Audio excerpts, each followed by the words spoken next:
Olá, minha gente, se liga no programa de hoje. O que é permitido e proibido quando o assunto é película nos veículos? A importância do alinhamento e balanceamento. Como converter uma multa de trânsito em advertência? E os fatores de risco que levaram à morte da princesa Diana. Agora, no Guia de Sobrevivência no Trânsito.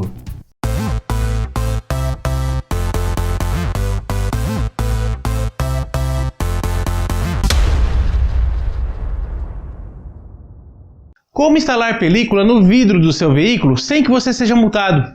Vamos conferir?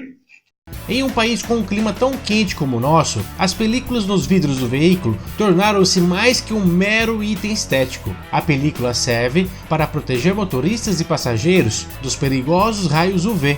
Mas antes de instalar um kit em seu veículo, saiba que não é qualquer película a permitida pela legislação.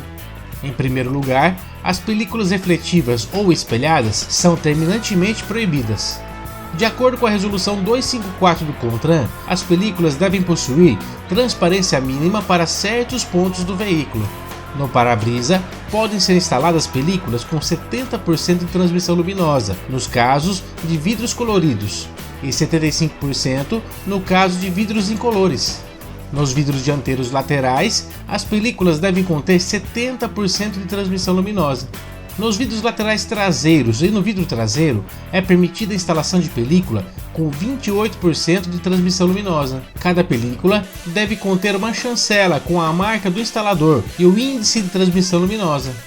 Os condutores flagrados trafegando com películas fora das especificações serão autuados com base no artigo 230, inciso 16 do CTB. É infração grave, com perda de 5 pontos na CNH.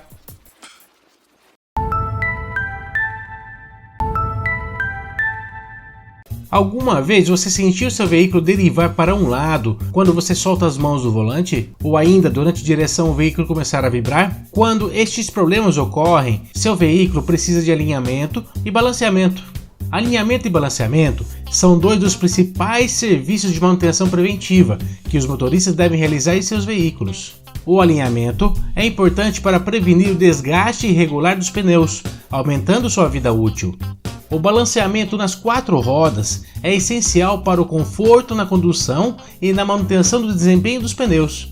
O desalinhamento ocorre quando o veículo, ao passar por pistas irregulares, buracos ou meio-fio, acaba tendo seus pontos de fixação na suspensão deslocados, de modo que um ou mais pontos da suspensão fiquem diferentes dos projetados. O alinhamento é executado medindo e ajustando os ângulos que as rodas do veículo fazem em relação ao piso e as linhas de centro do veículo. O ideal é fazer o alinhamento e balanceamento a cada 10.000 km rodados, quando trocar os pneus ou ainda quando descer e subir de guias e calçadas, passar por buracos e valetas muito profundas ou estradas muito acidentadas. Cabe ressaltar que em casos especiais, o veículo deverá também passar por cambagem para corrigir o ângulo de desgaste da banda de rodagem do pneu. E finalmente, o condutor não pode esquecer de, após realizar o alinhamento e balanceamento do veículo, conferir a calibragem de todos os pneus. A calibragem correta dos pneus pode ser conferida no manual do proprietário do veículo.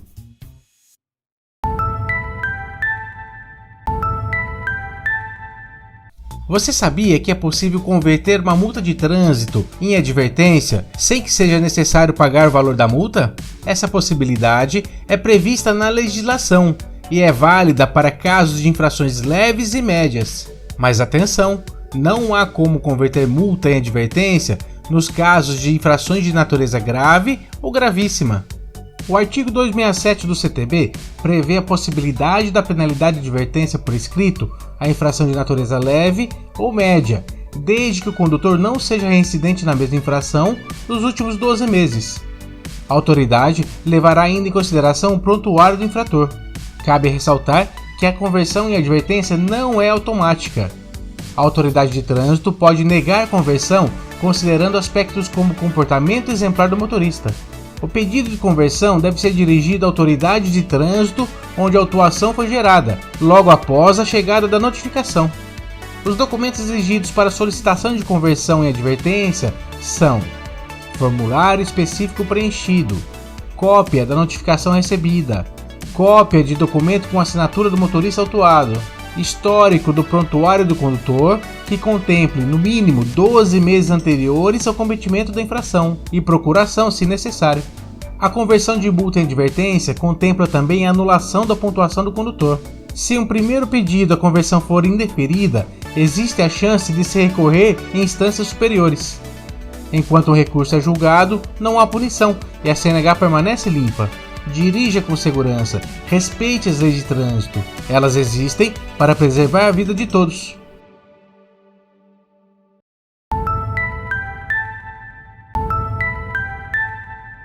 Um dos fatos mais marcantes que ocorreram no século passado foi a morte da princesa Diana. Vamos conhecer quais foram os fatores de risco que levaram ao trágico acidente. Um dos acidentes de trânsito mais marcantes na história contemporânea aconteceu em 31 de agosto de 1997, em Paris, na França.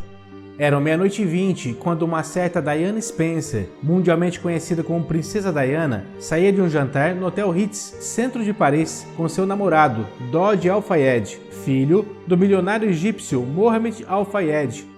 O desfecho trágico que culminou com a morte de Diana e Dodi, segundo a versão oficial da polícia francesa, reuniu uma série de fatores de risco, os quais foram responsáveis pelo violento acidente. Fatores de risco são elementos ocorridos em um determinado momento que aumentam consideravelmente o risco de um acidente. Como fatores de risco, destacamos as condições físicas do condutor, engenharia da via, clima, etc. Vimos até aqui como os fatores de risco determinam a geração ou agravamento de um acidente. E no caso de Diana não foi diferente. Tomando por base a versão oficial, dividiremos o fatal acidente em dois cenários. No primeiro cenário, o casal Diana e Dodi encontravam-se no restaurante Ritz em um jantar.